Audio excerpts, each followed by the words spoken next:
চলুন আজকে আমার রেসিপিটা দেখুন। এটা হচ্ছে চিংড়ি মাছের কেক পাতুরি। দিয়েছি একটা গোটা নারকেল গুঁড়ো, চিংড়ি মাছ নিয়েছি বেশ পরিমাণে, দুটোকে পেস্ট করে নিলাম মিক্সি গ্রাইন্ডারে বেশ শক্ত করে।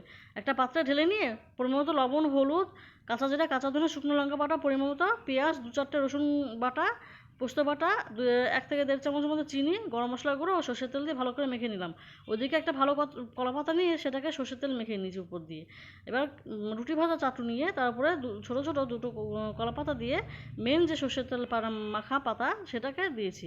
ওপরে ব্যাটারটাকে ঢেলে দিয়ে গ্যাস জ্বেলে গ্যাসের উপর বসিয়ে দিলাম। তারপরে ছোটো পাতা দিয়ে একটা থালা দিয়ে বেশ পাতাগুলোকে মুড়িয়ে রেখে দিলাম 15 মিনিটের জন্য, গ্যাসটাকে মিডিয়াম করে। ঢেলে নিয়ে উপর দিয়ে আরেকটা পাতা দিয়ে উল্টে দিয়ে, মানে একটা থালা দিয়ে উল্টে দিয়ে আবারও 10 মিনিটের জন্য রেখে দিলাম। তারপরে নামিয়ে নিয়েছি। হয়ে গেল আমার কেক পাতুরি।